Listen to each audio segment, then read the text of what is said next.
Last time on Knights of the Round Table, Team Remy and their new companion, Kass throw back a few drinks in a small desert town.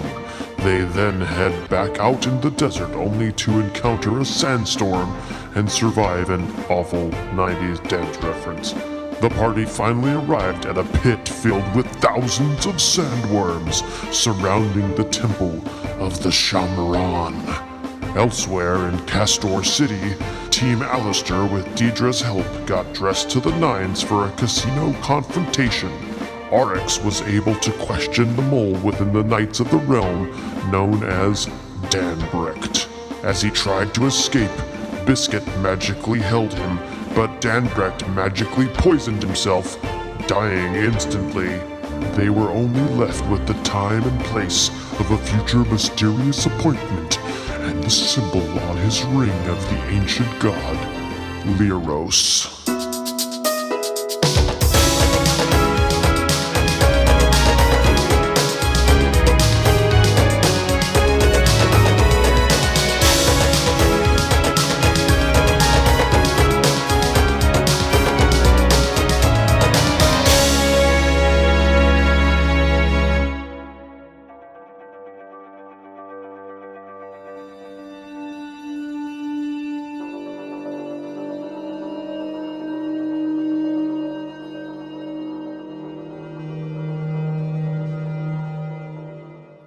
And we rejoin the heroes who are traveling with Alistair Slate in Castor City.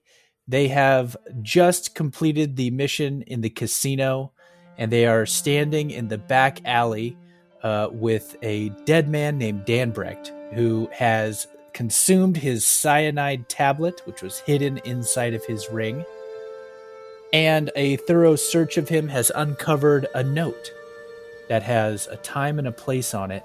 Tomorrow, 5 p.m., Market Square, scribbled on it, presumably in Danbrecht's handwriting. Alistair looks at that and looks at all of you and says, okay, we have our next lead. Well, I guess we just got to go back and go back to the chateau or whatever, and then we just get some shut-eye. And we have a nice breakfast, maybe grits, eggs, sausage links, something like that. You know, do they got sausage links back there? We can dig something like that up, I'm sure. That's all right. I'll be fine with just grits. And then we just, get ready for the day, maybe come up with a game plan and do the thing. A grit is like corn grits. It's mashed up in a small piece. Oh, you're going to love them. Put a little butter on there. Delicious. All right. I'll trust you. It might not be a bad idea to scout out the town square just even briefly this evening, just to see what it's like, what we're in for, and perhaps what it is like today, and see if anything is different tomorrow. Oh, yeah, that's a good idea. Check out the local nightlife, since we're all gussied up. Fashion, I suppose, yes. That's a good idea, Dierdre. So Alistair kind of heads in, and you see that he's talking with some of the people in the casino, and some security guards kind of come out. And they start to kind of cover up the area. It seems like maybe this isn't the first time something like this has happened in a high stakes casino. And you guys begin walking through the streets. And again, this is unlike many parts of the realms that we have explored in this enjoyable series of podcasting called Knights of the Round Table. This is a true city. It has, multi-story buildings. There's lots of people, even in the night like this, coming up and down. People are coming out, having street food, playing music, coming into bars, going into restaurants. Something very relatable these days. I kind of feel like you're throwing shade on the street food and nightlife of Respite. They hold their own. It gets crazy Respite after I feel like he was more making a call to the fact that we're all in quarantine right now. No, previous to that, unlike other places we visited in the podcast, this is a real city, is roughly what he said. Those other places were good if you're a mud-raking idiot, but this is the place for people with class, okay? Respite's I'm talking, people are wearing hats. What? People are wearing... closed-toed shiny shoes. There's a shoe shine. Do they have levitation technology? Oh, snap. I believe Falcon Check Reach it. was a Check full high pledge. society. Pity. All right. Well, let's see how Biscuit fares in the next fight. Is this a DM measuring competition right now? Like, what's going on here? Yes, it is. As we continue the best campaign that has been done so far in the series, you guys are walking down these beautifully lined streets. They strike you as the most amazing place that has existed maybe in your whole life that you've seen. This wonderful Castor City before you. And eventually you begin to see that the city streets open up into a market area, and there's lots of small vendors. This is Market Square. And you see that it is indeed like a square, typical square that you would see between flanked on four sides by some multi-storied buildings. But there's kind of like a center area that's a big plaza that is full of all of these tents that are kind of up. There's clear walking paths. Every once in a while, there's some benches, and there's some open space as well. So it kind of is a real community type of area. Is there anything particularly you guys are looking for or trying to get a sense of? So I would particularly be just kind of taking a mental note of the general layout and just an idea of the kind of types of people that are around right now, just so I have like, like something to maybe juxtapose against tomorrow night. And then also like, so tomorrow night, if anything goes down, like I have an exit strategy. I'll look for places to hide out so that in case there's a need to be sneaky tomorrow. Igneous keeps to the shadows. You guys that are more prone to the shadows and the hiding spots, there's certainly plenty around here. There's lots of corners. There's places where you could get up to like a second story balcony around here. Dierdre, go ahead and roll a perception check now, and we will compare later when you come back what that perception is. 17. I'm going to climb up to the second story balcony, Batman style, just for fun. To gaze down, lurk upon things. All right, Igneous fades into the shadows, and you go up, and you kind of Batman up there. A few people that are having an espresso right there. Maybe they're on a date or something, kind of see you, and they, sorry, look out. Mind your business. We were. You came up here. And I'm gone. Okay. Well, we're sitting here. Do we need to leave? I don't understand. I'm in the shadows. All right, bye. Shh. You didn't see me. But we did see you. All right. I'll go. Fine, I'll go. Thank you. No tip. Oh, okay. And you see that there is around here is kind of like an open place where it's still kind of a public place to sit down. You can kind of come up here. It would be very easy to come up here and get a viewpoint of the whole square. And you can, in fact, see across the whole thing from one of these balconies. And you see that there are ones on each side. Would it be easy enough for me to climb up on the roof where there'd be fewer espressos? I suppose. It looks like there's maybe another, floor and a half, and it's not really, you'd have to kind of go up on some roofs and past some windows if you're trying to climb up the side of the building. Potentially. I think I'm not necessarily doing that, but I'm kind of like scoping out looking around for like what would be the easiest route as a monk who's good at climbing things to get up there if I needed to. Yeah, you could definitely kind of see a couple of different routes. It would be within the realm of possibility for you to do that. With some skill and some good rolls, you definitely could. And, probably you could try and weasel your way in. It looks like it's a building that's, maybe has several different offices and shops and things inside of it. So there could be a stairwell that goes all the way to the top or something like that. So depending on if you wanted to investigate a way up or just plan out a way to climb up. I would like to investigate a way up since you gave me an offer. Okay, go ahead and roll an investigation. All right. I'm not good at that. 7. Okay. You kind of go into one of the main area of the building, like an atrium or like a lobby, And as soon as you kind of come in, somebody comes out from around the desk and says, "Oh, hold on now, residents only here. Residents only allowed in this building. All right. You can't come in. Okay, goodbye. Get out. Goodbye." And I'll leave. And you get kind I'll of do shoot that. out. I will allow myself Yeah. to be shooed. Well, yeah, get out of here. Excellent. Anybody else? Any other things to do in the market square this evening?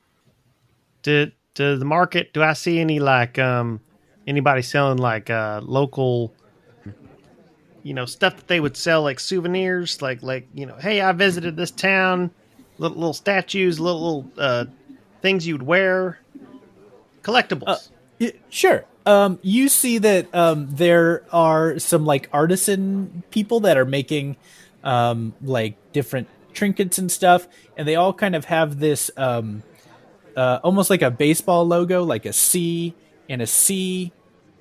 Are there any like tunics that say "I love CC" on it? Yeah, there definitely are. Awesome. Yeah, I heart CC. Yeah. Aryx will buy one of those. All right, that's let's call it 6 gold. All right. Great. I'll go up to one of them artisans and find like a little statue, a little carving of maybe like a building or something, with like the insignia on it, and I'm gonna buy one. I'll take this one. Yes, this is a very special object. Oh, what building is this? This is the one Albrecht Plaza. One Albrecht Plaza. All right. Yes, that's right. It's the tallest building. It's 5 stories. Oh, that's some height right there. I mean, especially for me, I'm a gnome. That's like extra tall. Yes. That's like 17 stories for me. But beware, this trinket carries an ancient curse. How's that? It carries an ancient curse. A curse? What kind of curse? Well, I don't want it if it's got a curse. Or wait, is it one of those things like I give it to somebody and then it bestows a curse on them? If I buy it, it doesn't seem like it should have a curse. I mean, that's some sort of like, there should be a warranty. The curse is that you will never find a place better than Castor City. Oh, I got you. That's a bit of a tagline. I see what you did there. That's a good one. Hey, what's your name? My name is Shanane. Shanane. All right. Shanane. Shanane, the artisan. All right. Well, I'll take it. How much? It is 5 gold. Okay. That's very good. All right. I'll take that. One Danbrecht building. One Danbrecht Would you like Plaza. a bag with it as well? No. Keep the bag. I don't want to trouble you. Those who don't take the bag are doomed to an ancient curse. All right, I'll take the bag. Okay, but beware, the bag also has an ancient curse. Oh my gosh. How much for the bag? Is there a 1 non-cursed silver. bag? Non-cursed bag are 12 silver. All right, I'll take a non-cursed bag. Thank you. Okay, would you like a receipt? Is the receipt cursed as well? The receipt is a curse with an ancient curse. Mm-hmm. I'm getting a feeling you might be lying to me, Shanane. Shannon level eyes. You see, when I first came to this square and I bought this plot right here, it Right. came with an ancient curse. I see And the that. curse on me is that I cannot lie. What about that? That thing up there? That kind of shiny plaque thing up there? And I kind of gesture right behind him so he can turn around. Oh, yes, the plaque. No shirts, no shoes, no service. And when he turns Yes. around, I'm going to cast Hold Person. What's happening? He can make a save. It's a Wisdom save. The ancient curse. I fail all wisdom saves. I'm just going to cast Hold Person on him. And I'll be like, all right, I suggest you stop saying that there are things that are cursed when they're not cursed. That's not a very nice thing to do. Do you understand me? Will you let me go? No false positives, all right? I mean, this is a scary place that we're living in here, and you're giving people a lot of shenanigans by saying that things are cursed. Now, I know about curses a little bit, just dabbling in the arcane, and That's not a nice thing to say. Now, say you're sorry. I'm sorry. I have a mouth to feed. I have to support my family. All right, Tourists now- like the curses. I think you'll find that the best paycheck is honesty. All right, I'll let you go, and I'll let him go. Okay. All right. You leave my market. Have a good night. Go to heck.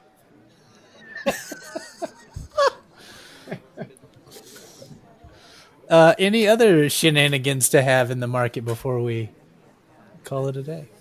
Does this place have a Petra's Pockets? You look around, and sure enough, there's a place called Petra's Pockets, and it's selling these little meat pies. And it looks like it's, the employees are kind of wearing like a matching green visor and like apron. And you come up, and it's welcome to Petra's Pockets, home of the meat pocket. What can I get you?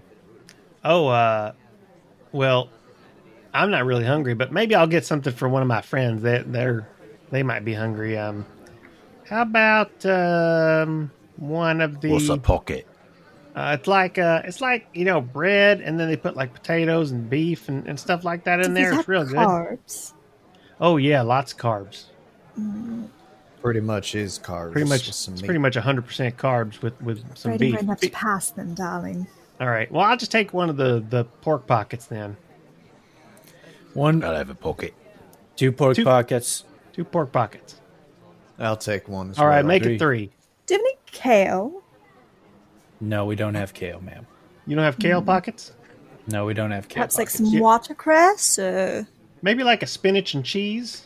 maybe That'd be some nice. almonds and a goat cheese. Ooh, roasted do you have- almonds. Look, That'd what be- what Do you I have any pockets that are wrapped in some sort of vegetable instead of with the carb-like substance? What if you Guys- wrapped the beef in like a slice of lettuce? And then you would kind of kill 2 birds with one stone. There you go. man, like I just work here. Man. The menu's up there, and you look up, and there's a big board that has everything that they sell. Just Oh, if only that had been described to us earlier as an option. Hey, look, I just work here, man. That's what it is. There's our pockets. that's all right, buddy. I'll take a number 3, please. Okay. Do you want to pocket size that for another 2 silver? Well, it seems like a real waste of money to not do that. So yeah, All right. I will go ahead and do that. Pocket size number 3 Make sure it's not cursed. and 3 pork pockets. Hey, y'all got any curses on any of these foods? No. All right then. Okay, that's 17 gold and 12 silver. 17 gold. We gotta. How about I just give you a suit of plate armor? Hey man, we don't take that. It's gold only, okay? I do not understand the economy Man, here. this franchise is really upcharge. You guys are welcome to enjoy the play area as well. It's attached on the side if you have kids. The play. Oh, there's a ball pit. Nah, Biscuit's not a kid. He's a gnome. I'm actually a kind of a full-grown teenager adult person. I'm just short. Igneous jumps in the ball pit and then just hides down. Do you have any idea how many people have probably been inside of that? I mean, it's got to be disgusting. Shh, I'm hiding. I smell a fair bit of child urine on those balls. Number 41. Oh, that's me. Number I'll take 41, that. your order's ready. Oh, thank you very much. 41. Have a nice day. These are good. They're juicy. Well, you started your night in a casino in the high roller section, and you are ending it at the franchise Petra's Pockets. It's kind of a late night craving snack, you know. I would like to talk to everybody on the way back about, like, this whole Knights of the Realm situation. Oh yeah. All right. Well, so, like, not only were we, like, summarily inducted into this whole Knights thing, but we're also, like, their secret police. We're, like, in charge of security of other Knights. Does anybody feel like that was a little bit of a quick advancement for us? I mean, I said it before and I'll say it again. I mean, if that is the recruitment process, it's no wonder they're having issues with people double-crossing and selling information. I just don't trust it.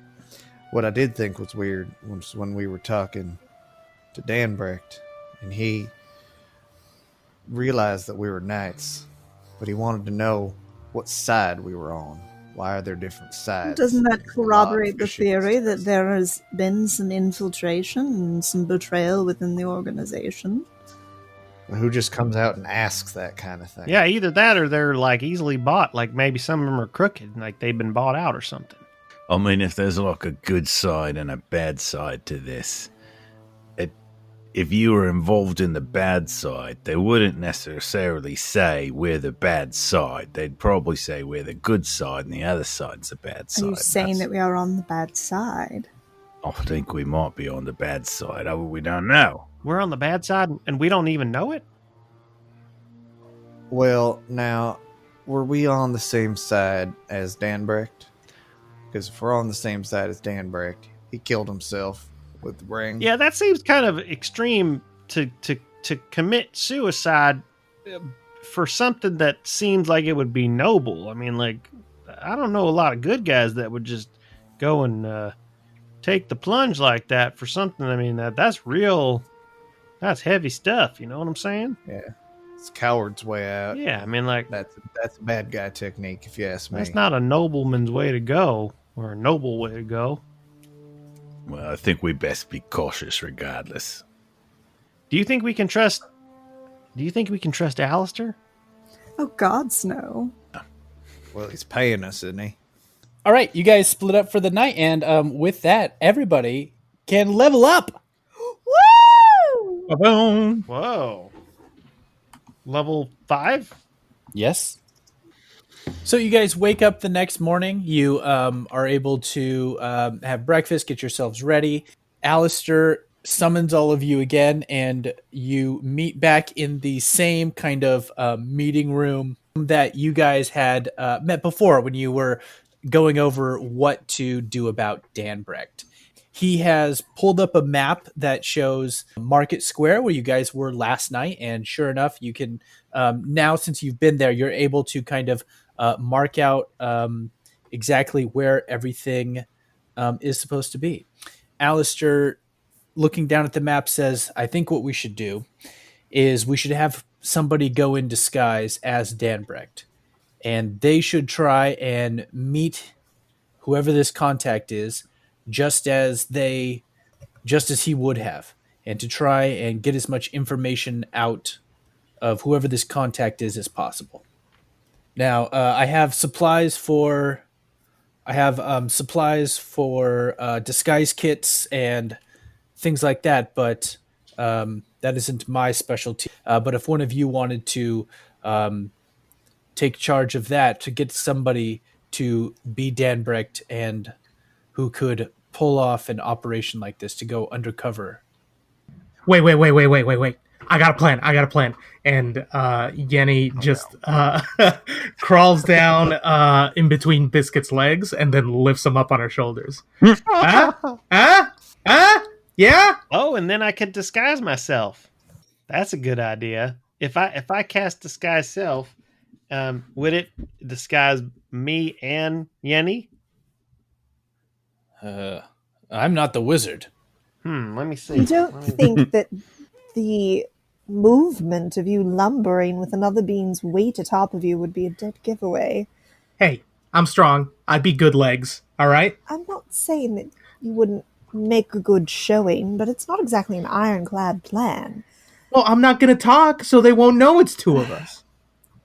Why are we not using Igneous? Why are we not having Igneous do this? That makes the most sense to me. And he's the right size. Well, I don't have any kind of a effect to make him look like him. We got a disguise kit. You could do me up. Yes, we have supplies, and he kind of pulls out the disguise kit, and he's got all kinds of makeups and foundations and prosthetic pieces, and for manipulating chins and noses and ears. And so between all of that, if somebody kind of knew what they were doing a little bit, you think how long that's your best chance. are we planning to have Igneous maintain this charade? I mean, not for very long, correct? We don't need a full-blown conversation. We don't know, but if you're going to meet somebody in a public square for a little bit of time, probably it's for some sort of handoff or to receive some quick information, a yes, a no, something like that. It's not going to be a longer thing. So, I mean, my instinct tells me it would be 5 to 15 minutes tops. I mean, part of my other thought is that Biscuit and Yenni, if we have both of you there undercover, that's 2 sets of eyes that we're missing on the lookout for anything else untoward, whereas, well, Igneous would be just one person that's preoccupied with whatever. But then that's 2 times the surprise when we reveal the truth, huh? No, that's not the goal here. We're not trying to actually reveal it, hopefully. Yes, we need to find out who the contact is and what the information is that they're giving. That's our number one priority. I mean, Danbrecht didn't seem particularly chatty, so maybe, Igneous, you could get away with just some grunts. I can be not particularly chatty. There you go. It's perfect. It's settled. But we will need your expertise in helping get him suited up. Alistair says, I also had the concierge that was helping me last night pack up his belongings, so I have all of his clothes here as well from last night that you could wear. You might dress it down a little bit, but that will give us an idea of at least his size.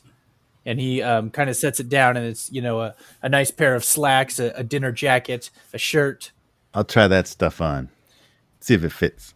All right, you try it on, and you're about the same build and about the same size. Maybe a little short here, Muscle. or a little a little short here, a little long there on some of the clothes. But other than that, for a tailored piece for somebody else's body, you're like 90% there. How do I look? It's actually not bad. All right, now we got to try and apply this disguise kit. Who wants to take a stab at it? What did Danbrecht look like? Alistair brings back the file that was handed to him from the Knights Intelligence Network through the portal that had his photo that kind of give you a sense of what he looked like, and his scar as well. That was very striking. So with the disguise kit, I think we could pretty easily match my hair and change skin tone and even add a scar, but my eyes do glow like candles, so I'd probably have to wear my dark glasses regardless of whether he would. Alistair goes over to one of the compartments that are in this room, and he kind of opens it up, and it has a bunch of different clothes and accessories and things that spies use, and he has a bunch of different kind of dark sunglasses, basically. Let's start with doing a deception roll. You can roll with advantage since there are many people working on this project. 17. All right, a 17. So after everybody's kind of finishing touches, you're holding up the picture. You have him kind of walk a little bit, and you adjust the the way that he walks. You kind of make sure that all sides he kind of looks decent in, and after a little while you all kind of step back, and you're looking at Igneous now, and he's completely transformed. He looks pretty darn similar to this man Danbrecht that you met briefly. All right, pretty good. What that guy? What he sound like? He sounded like kind of like that. You stabbed me. I know Dierdre actually kind of briefly attempted to talk to him. It's been a month, so I don't remember the voice. I'm going to do my best impression of that. Okay, we'll say that you do, and you match my incredibly talented and rare voice acting ability as you do that. You guys take some time, and Alistair kind of lays out what he knows about the market square, and he says what we should do is have everybody take kind of some different positions. We'll want one person at each of the 4 corners of the square. That way, if anybody tries to make a break for it, we can have somebody up above on one of the balconies looking. I'm quite a talented climber, if you'd like. Okay, yeah, maybe Dierdre, if you want to be up on the balcony, and then we could have the others blending in around on the four corners of the square. What if I just ran from corner to corner, and then I could cover all 4 corners? Huh? Yenni, I love your enthusiasm. I think it's great. It's amazing, and I love it. But for this, I think you should stay in about one spot. Oh, all right.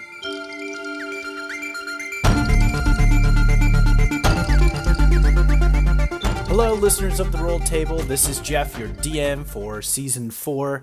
Thanks for joining us for another amazing episode. It's been so much fun to DM this and to participate with these people. And a big shout out to Matt Acevedo continuing to join us on this adventure. If you want to follow Matt, he's at the Matt Acevedo, TheMattAcevedo.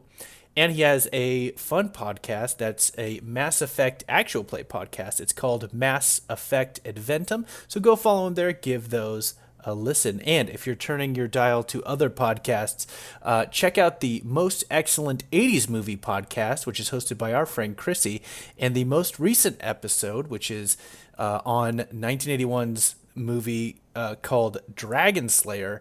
You will hear Zach on there. So Zach and Chrissy talk about Dragon Slayer. It's a very fun podcast. If you love 80s movies and you want to relive them and hear people talk about them, that's the podcast for you. The best way to support us is to leave that rating and review on whatever podcast service you're listening to. We need that rating. We need that review. Both of them together, okay?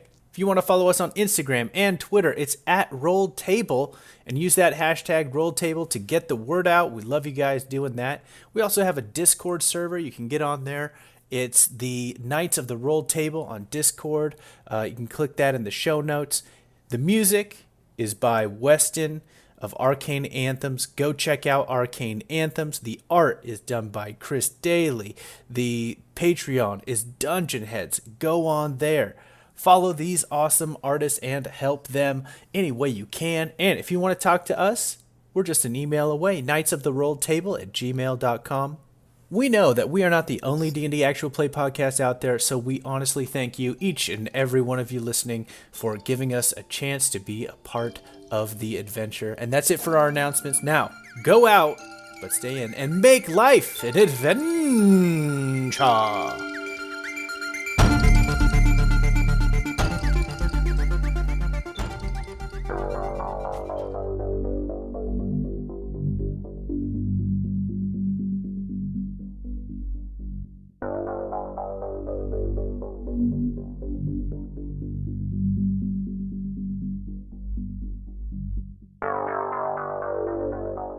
All right, so you are standing before the temple of the Shamaran, which is in this big crater filled with sand and all of these sandworms. And you guys are looking around, taking in the scene. And Remy turns to Carver, and he says, "Now is when we need you. I need you to walk across this sand and get to the other side. And over there will be a lever which will extend a bridge so that we can walk to the temple." You need my abilities to get across the sand? Well, you specifically, your type. Why do you think I would be able to get across? Sagittarius. Because you are a construct, because you are of wood and metal, you will be able to walk across the sand without disturbing the worms. If this is what you think, I will do this for you. You have the ability within you, Carver. Do not be afraid. I cannot be afraid. We all have our own strengths that will be used in this trial. I do not feel fear. That's the spirit. No, I do not feel fear. Yeah, me either. Okay, just go. I don't think you understand. I don't feel fear. Yeah, he doesn't process emotion. We gotta go. I'll explain it to him. Carver, you go. Maybe something is wrong with Kass. I agree. Carver thinks about what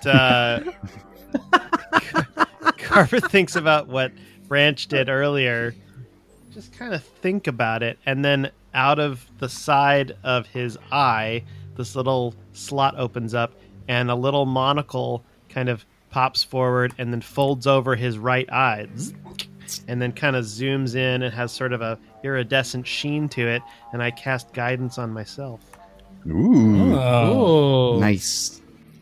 I feel more Guided. and successful in my endeavor. Let's do this. And he starts walking across. All right, you begin to walk. Sure enough, you're able to make it a quarter of the way and nothing happens, and half the way and nothing happens, and 3/4, and you actually are able to get to the base of the this pyramid temple. And sure enough, up a little bit of the ways, and there is indeed a big lever right there.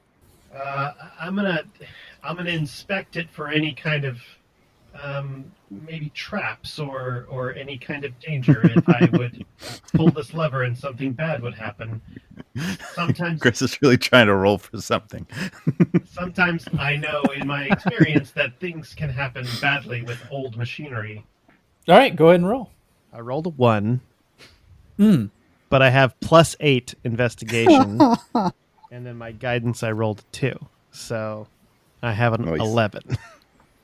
Yeah, I mean, it looks like it works.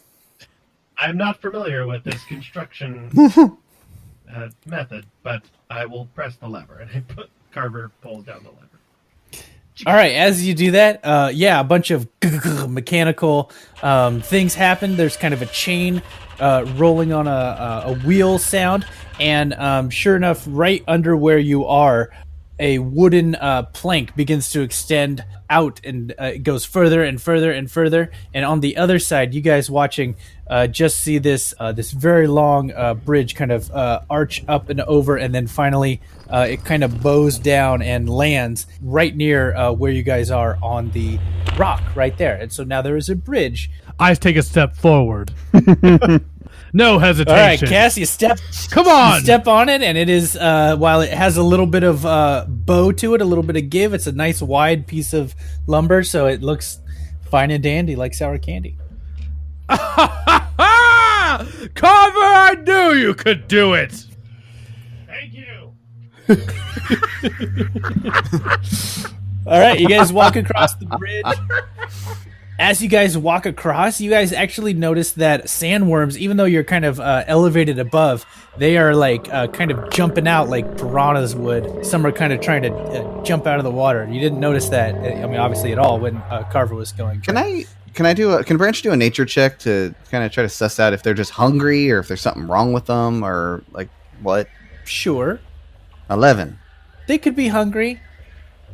Yeah, I mean, they're monsters. They're not to kill you. They want to eat you. We're finally here, Remy. Let's head inside. And there's a big opening above. You guys walk up the stairs, and inside of this big chamber, you see that right in front is a big door inside here that looks like it leads into a bigger chamber within. On the very center of it, there are 2 locks. There's kind of a big locking mechanism that has 2 keyholes in it. There are 2 sets of staircases, one that goes up and one that goes down. Remy takes a look at the map, and he says, if my research has been correct, this is where we'll need to split up. I will head downstairs with Sarsa and Branch, and the rest of you will go upstairs. Wait, so we're separating. You don't think that's... Sarsa, I've seen how you fought, and I know that you're going to do so well. We all have it in us. Now, are we going to let this temple define who we are, or are we going to define this temple? That's exactly why you're here, Kass. Jerik, you gonna be okay? I'm fine. Flesh blanket's gonna carry me. In my arms. Come here, Dierdre. Okay. I want to hate him, but he's just so warm and dreamy. Right? I could just sleep like a baby here in his giant arms. Isn't it? It's It wonderful, is. right? I get it now.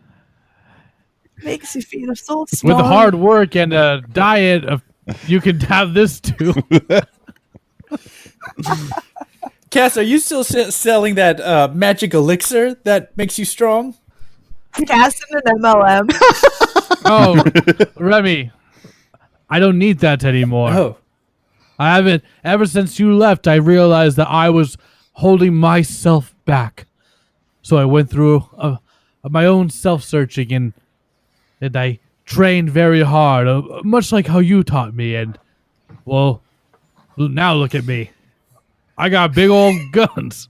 very good. I've trained you well. All right, let's split up. And Remy goes down, starts heading downstairs and motioning Branch and Sarsa to come with. Sarsa, this is what we are doing? I mean, I suppose they said it made the most sense. Okay. Branch will trust you. All right, and so we'll go ahead and start with the downstairs crew. You head down these stairs, and it curves around and opens up into this other chamber, this lower level. And what you notice right away is that it is very dark in here, but you can still see a lot of the edges. That is made of some sort of very, very dark brick or some sort of shiny, but it still has a shine on it, like it was made of obsidian or onyx or some type of really dark polished stone like that. And there is this sort of bluish purplish glow in the room. As you step onto the floor, like there's maybe just a centimeter of still water in this big chamber. You see that you can't see all the way across. There's kind of these bigger chunks of what look like big crystals, this crystal formation that has these blue and purple crystals in there. And they kind of have this see-through-ish reflection quality in it. You all are stepping through, and it's this very calm and quiet now. It's kind of the first time being inside and quiet. As you guys are walking through, Branch coming right up and brushing on your leg as it keeps going is this small creature called a caracal, this desert cat, and that has these long hairs that come off of its ears. If you guys are able to Google Caracal, the caracal cat is super adorable. And this one comes up and brushes by Branch here. Aww. And you look down and looks a little off. It looks like instead of maybe having this tan fur, that it is actually kind of black and also kind of glowing on its edges. And it begins to walk forward and gets to about the halfway point of the room. And you see coming towards that creature is another one. And as they begin to get closer and closer, the one on the opposite side is the tan-colored one. And they kind of get right to where they're about to touch, and you realize that they are mimicking each other's actions exactly. One tries to kind of put its hand up, and the other one's hand meets it, just as if it were looking into a mirror. Both of them kind of let out the same kind of meow at the same time. Is there any delineation between the two, or would we maybe suspect that there's some magic at play here? Like this might actually be a reflection. This feels, like maybe there's some sort of magic or illusion happening. Yeah, it's hard to tell. It's not super obvious, but it definitely is supernatural. Remy says, this creature in here, Branch, are you able to use your abilities as one with nature to interact with it in any way? I can speak with it, or I can Branch can turn into one, probably. Which do you think would be a more useful thing? Talk to it. Okay, I'll cast Speak with Animals. It lets out another meow, and it says, "Hello." Hello, little desert kitty. How are you? He says, I'm fine. How are you? Branch is good. Branch and his friends are... we seek a artifact, and we are wondering if you would know where it is. I don't know where any artifact is, but I know that there's a key on the other side here, where I am. Wait, which one is talking? Both of them are talking at the same time. And he says, well, where I am. And he kind of looks at the other one that's right in front of him. He says, no, where I am. Where I am. The one close to us or the one further away from us? No. No, the other one. Me.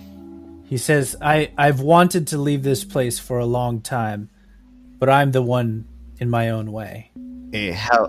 What can we do to help you? You want to get in, but I want to get out. Just like me, you'll have to face your own reflection.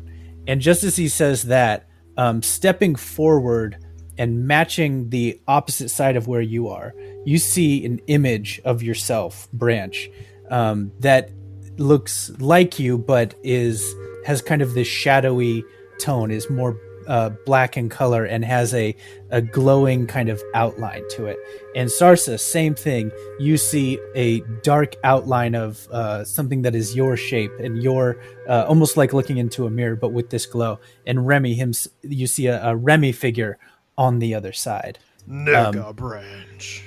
The nega version of each of you on the other side, standing where this on the other side with this tan cat.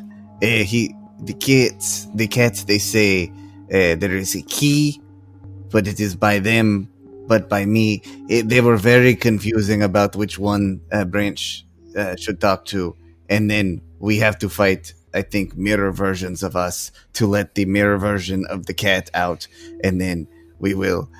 Branch is very confused. Why is it always fighting? Remy comes up and he kind of starts to walk towards the version of himself. He holds up his hand and it is exactly mirrored, and he pushes up to it, and just like he's doing a high five, or like you would if you were touching a big standing mirror, and he kind of plays with that a little bit and tries to push beyond, but you see that he can't get through. And even though he kind of turns and looks at you guys, so does the opposite. It really is like it is a mirror in some way. The cat, and then I'm going to pause for a second and look at the cat. Desert Kitty, what is your name? My name is Benjamin. And then I'll turn back. Benjamin. Benjamin says that he is in his own way, and now we are in our way. Benjamin wants to get out of where the key is, and we want to get into where the key is. Benjamin says, but how do you get by somebody who knows every move that you'll make? What if we close our eyes? Is that really what you want to do here? I want Remy to do it. I want to see what happens. He closes his eyes and he puts his hands up again, but again, just like he's looking in a mirror, his opposite self blocks him. He says, you have to try and do something that even you couldn't predict that you would do. Well, I know what I want to do. I am going to I'm going to use my tiefling ability and cast Enthrall with the intention of I'm going to target both myself in the mirror and all of the other images that I see in the mirror. And basically, I'm gonna be like, now you're a beautiful woman and you deserve better than what you've got right here.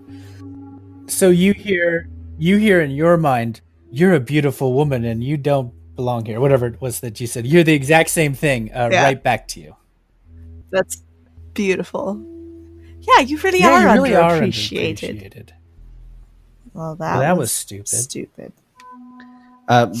Branch wants to talk to Benjamin again, and he'll say, "Hey, Benjamin, can you see the key where you are?" He says, "Yes, it's right over there." Can you walk to the key, please? He kind of walks back, and he goes behind like a big crystal shard. He says, "I'm here." Branch would like to go to that same place on our side. Okay. You follow around and you see he's just standing next to nothing. There's nothing that's there. There is no key on this side. You're looking at the nega cat and it just kind of shrugs.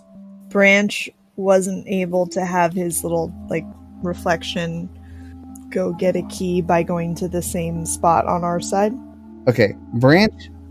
Like, by mirroring Branch is going to pretend to grab a key and then hold it out so that we would be able to see it if I had one, and see if his reflection has a key. You kind of try, and I think what you're trying to do, right, is have your opposite pick up something. But yes. You kind of, nothing stops. You can't tell any sort of form that's there. Yeah, so you don't get any like feedback that you're picking up anything, or that they're the opposite version of you is picking up anything. The other cat, the nega cat, just like looks at you and just kind of shakes his head back and forth like, no, that doesn't work. Benjamin, do you have any ideas about how we can get out of our way, or get you out of your way, or get the key to us? Benjamin comes back over and kind of sits next to himself and like kind of lays down and starts kind of licking his paws. And he says, that's a deep question. How does anybody really do that when their own self is what's blocking them from getting what they truly want? How do we take ourselves out of the equation? That doesn't... The cat says, you can't take yourselves out. You have to do something that even you wouldn't think that you would do.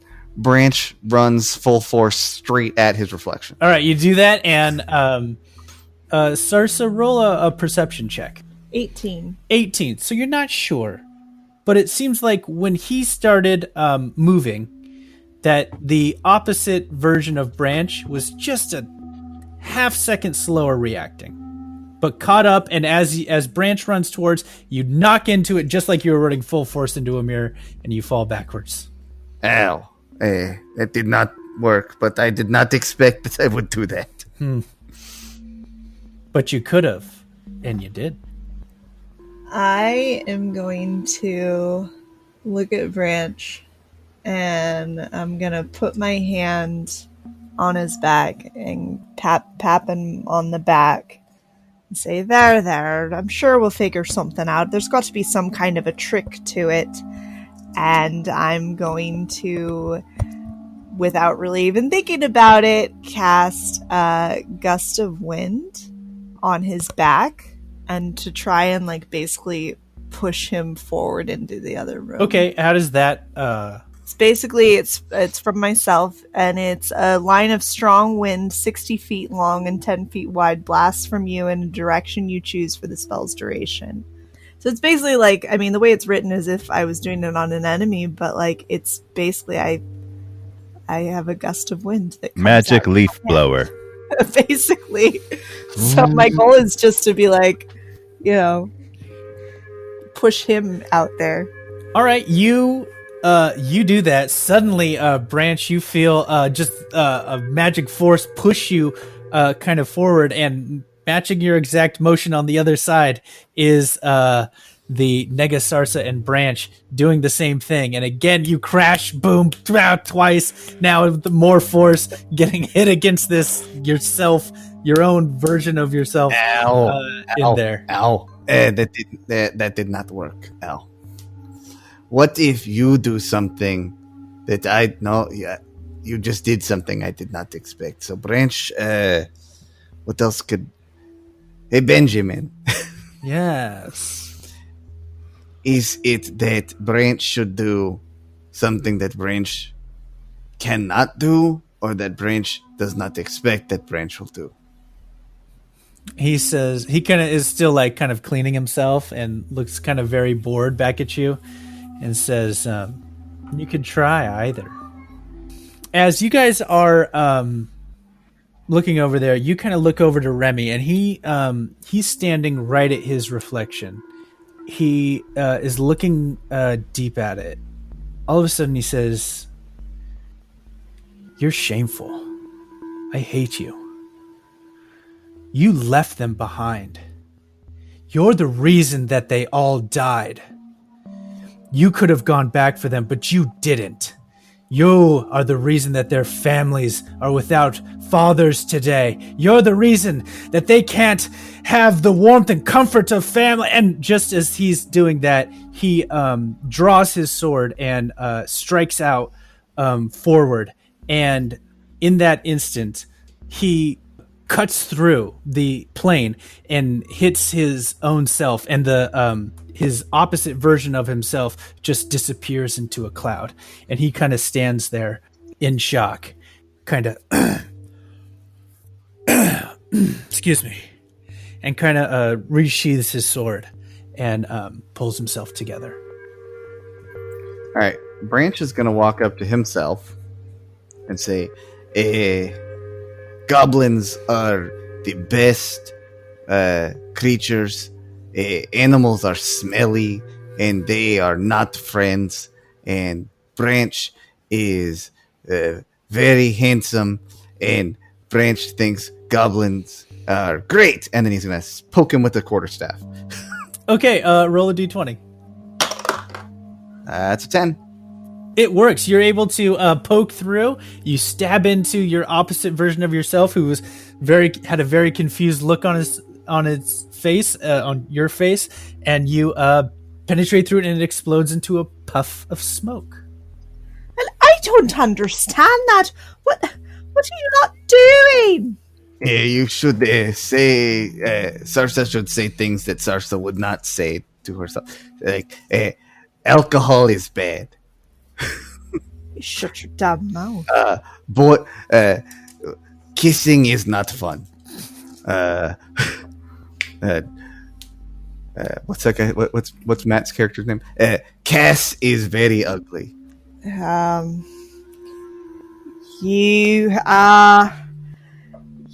don't need to drink to have a good time. And you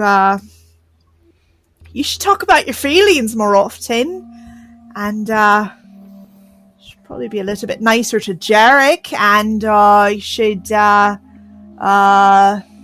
don't know, hug Branch more often, and maybe you shouldn't put the moves on Kass. And then I'm gonna smack it with my mace. All right, roll a d20. That's a 2. You ding on your own mace, and it kind of you're not sure, but it seems like the look in its eyes, in your own eyes, is a little kind of taunting you a little bit. All right. Well, I did the thing you said. I said that alcohol was bad and all of those things. Remy, what did you do? I tried to confront myself and be a little more upfront with how I feel deep down inside, to distract myself, so I would make a mistake. This is terrible.